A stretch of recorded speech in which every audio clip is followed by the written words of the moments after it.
اسے پڑھ کے بخشا جاتا ہے جو مرنے کے بعد خود نہ پڑھے.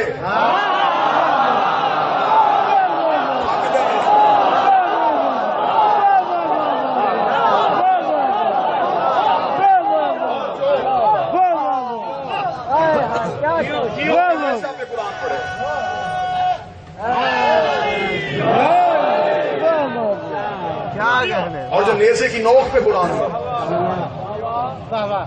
ساؤنڈ والا بندہ بھی بڑا سیانا. جب بندہ ایک آتا ہے وہ ساؤنڈ تھوڑا کر دیتا. جب بندے 5 آتے ہیں وہ کھول دیتے.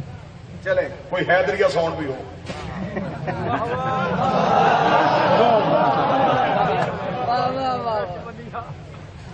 صرف ماتم کرنے سے حسین کو کیا ملتا ہے؟ نمازیں پڑھنی چاہیے. اچھا تو میری جان اگر آپ نے یہاں ہمیں یہ حکم دیا تھا کہ نمازیں پڑھ کے بخشو, 15 لاکھ خرچ کر کے حج پہ گئے تھے, وہاں اللہ نے کیا کروایا؟ میرے اللہ تیرے بندے آ گئے, حکم فرمایا وہ صفا وہ مروا دوڑ کے آؤ. وہاں کھڑے ہو کے کہہ دے میرے اللہ یہاں دوڑنے سے ابراہیم کو کیا ملے گا, یہاں دوڑنے سے اسماعیل کو کیا ملے گا. میرے اللہ پیسے خرچ کر کے آئے ہیں, نمازیں پڑھ کے ہاجرہ کو بخشتے ہیں, تلاوت کر کے اسماعیل کو بخشتے ہیں, قرآن پڑھ کے ابراہیم کو بخشتے ہیں. خدا نے کہا اگر 2-4 سال یہاں کوئی نہ دوڑا تو نسلوں کو پتہ ہی نہیں چلے گا کہ یہاں ہوا کیا تھا. مجھے عزت حسین کی قسم اگر ہر سال حسین کے ماتم یا حسین کہہ کے گلیوں میں نہ آئے, دنیا کو پتہ ہی نہ چلے قاتل کون تھا, مقتول کون. یہ ہے حسین کا.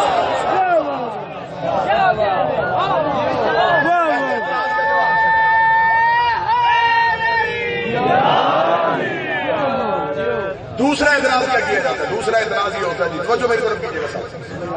دوسرا اعتراض کہ ٹھیک ہے جی آپ شیعہ جو ہیں یہ مجلسیں کرواتے ہیں, لیکن ہماری سمجھ میں یہ نہیں آتا کہ آپ لکڑی کا تعزیہ بناتے ہیں, اسے سوچتے ہیں, کپڑا بازار سے لے کے آتے اسے سوچتے ہیں.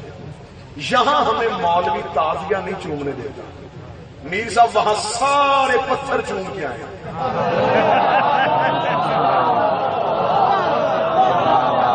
یار آپ کو کسی حاجی سے پوچھنے کی ضرورت بھی نہیں, اب تو ٹی وی پہ حج لگایا جاتا ہے. سارے پتھر چوم کے آئے اور ہر حاجی حجر اسود تک پہنچتا بھی نہیں.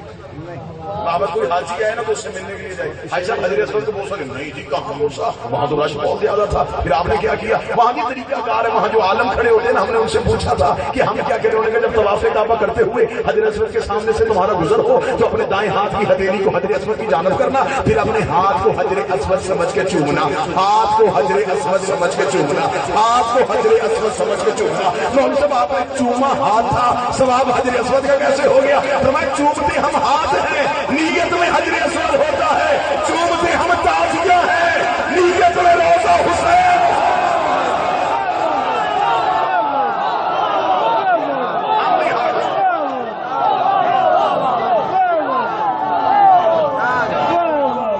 سارے بولو مل کے حیدری.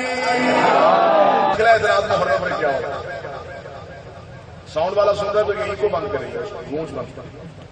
اگلا اعتراض کیا ہوتا ہے کہ آپ شیعہ مجلسوں میں جاتے ہیں, یہ مجلسوں میں ہماری مائیں بہنیں بیٹیاں مجلسوں کی زینت ہوتی ہے, جلوسوں میں بھی ساتھ ہوتی ہے. مولوی دکان کے تھڑے پہ کھڑا ہو کے کہہ رہا ہوتا ہے بس شیعوں کو کون سمجھائے, اسلام پردہ سکھاتا ہے, عورت کو 4 دیواری کے اندر رہنے کا حکم ہے. ان کی عورتیں مجلسوں میں جلوسوں میں ساتھ چلی جاتی ہیں. یہ جتنی مجلسوں میں آتی ہے مولوی صاحب, یہ مجلس میں کسی کی ماں, کسی کی بہن, کسی کی بیٹی. سوال بھائی جب بندے طواف کرنے جاتے ہیں, عورت کسی ملک کی,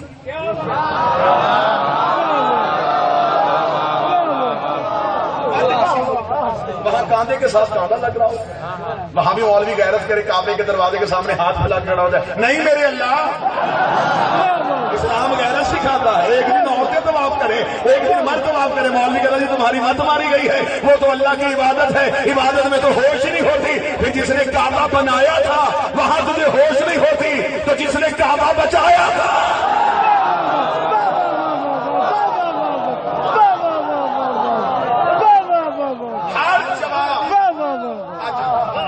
میں بڑی جلدی چٹکیوں میں جواب دوں. اگلا سوال ہم نے کیا ہوتا ہے کہ آپ شیعہ مجلسیں کرواتے ہیں, ٹھیک ہے مجلسیں کروانا جائز ہے, کروانی چاہیے. یہ جو آپ لعنت کرتے ہیں نا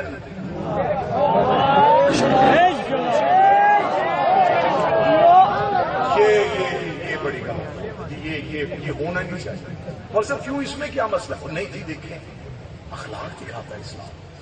یزید نے غلط کیا ہے, جس نے بھی غلط کیا ہے, ہمیں کیا ضرورت ہے پچھلے لوگوں کی زندگیاں تلاش کریں؟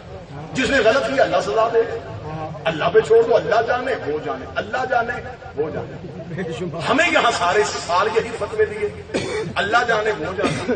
حج کرنے گئے تھے, طواف کر کے آتے, شیطان کو پتھر کیوں مار کے آتے؟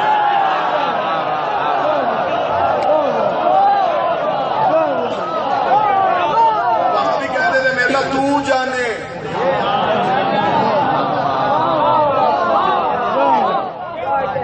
ارکان حج میں سے واجب ہے کہ پتھر, اور وہاں پہ شیطان ہے بھی نہیں. مجھے موقع دیں, سوئچ کہیں اور نہ لگائیں, مجمع میں کسی پہ پرچہ نہیں ہوتا. میں 32-33 بھگت چکا ہوں.